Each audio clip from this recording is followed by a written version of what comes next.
तो आज हम cell the unit of life के 6th लेक्चर की रिवीजन करेंगे। इसमें हमने 3 स्ट्रक्चर देखे, माइटोकॉन्ड्रिया, वैक्यूल और प्लास्टिड। सबसे पहले देखते हैं mitochondria. Mitochondria double membrane structure होता है। इसकी जो आउटर मेम्ब्रेन होती है वो इनर मेम्ब्रेन के कंपेयर में ज़्यादा परमिएबल होती है, क्योंकि इसके अंदर पोरिन प्रोटीन मिलते हैं जो कि इसको ज़्यादा परमिएबल बनाते हैं। और आउटर मेम्ब्रेन कंटिन्यूस लेयर होती है। उसके बाद बात करते हैं इनर मेम्ब्रेन की। इनर मेम्ब्रेन के अंदर इनवेजिनेशन मिलते हैं, मैट्रिक्स की तरफ इनवेजिनेशन मिलते हैं, जिनको कि क्रिस्टे बोलते हैं। ये एंजाइम के लिए या मतलब सिंपल कोई एक्टिविटी के लिए, मतलब जो एक्टिविटी होती है इनर मेम्ब्रेन के अंदर, उसके लिए सरफेस एरिया को इंक्रीज करते हैं। क्रिस्टे जो स्ट्रक्चर मिलता है वो। और इनर मेम्ब्रेन के ऊपर कुछ स्ट्रक्चर और मिलते हैं जिनको कि F1 या F0 पार्टिकल या ऑक्सीजोम या एटीपी सिंथेसिस बोलते हैं, जो कि एटीपी सिंथेसिस करवाते हैं ऑक्सीडेटिव फॉस्फोराइलेशन से। ऑक्सीडेटिव फॉस्फोराइलेशन ETC यानी इलेक्ट्रॉन ट्रांसपोर्ट चेन का एक पार्ट है। तो माइटोकॉन्ड्रिया के इनर मेम्ब्रेन में ETC चलती है। और फिर बात करते हैं माइटोकॉन्ड्रिया के मैट्रिक्स की। माइटोकॉन्ड्रिया का मैट्रिक्स होमोजेनियस नेचर का होता है और माइटोकॉन्ड्रिया के मैट्रिक्स में क्रैब साइकिल चलती है। क्रैब साइकिल और ETC दोनों एटीपी सिंथेसिस करवाती है। मतलब क्रैब साइकिल में भी एटीपी बनती है और ETC में भी एटीपी बनती है।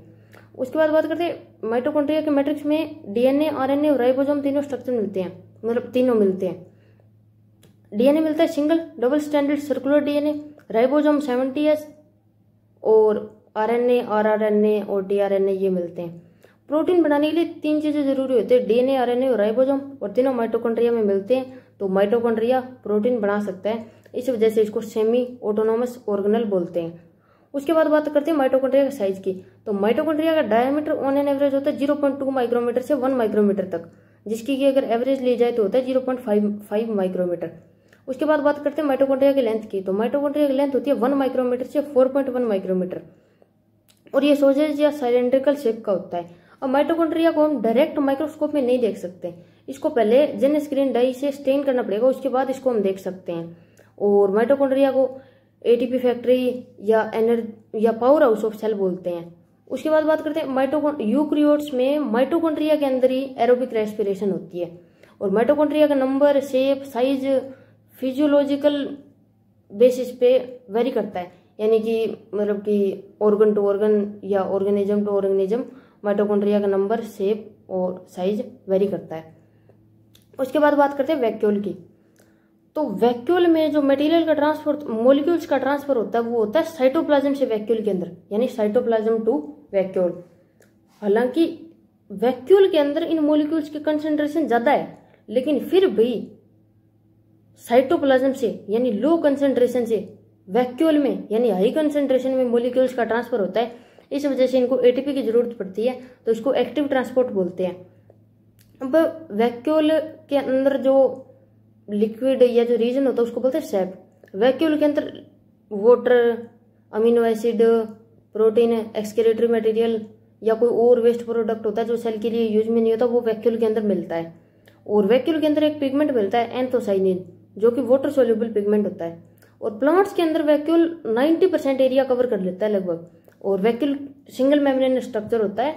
वैक्यूल की जो मेम्ब्रेन होती है उसको बोलते हैं टोनोप्लास्ट, सिलेक्टिवली परमिएबल होती है ये।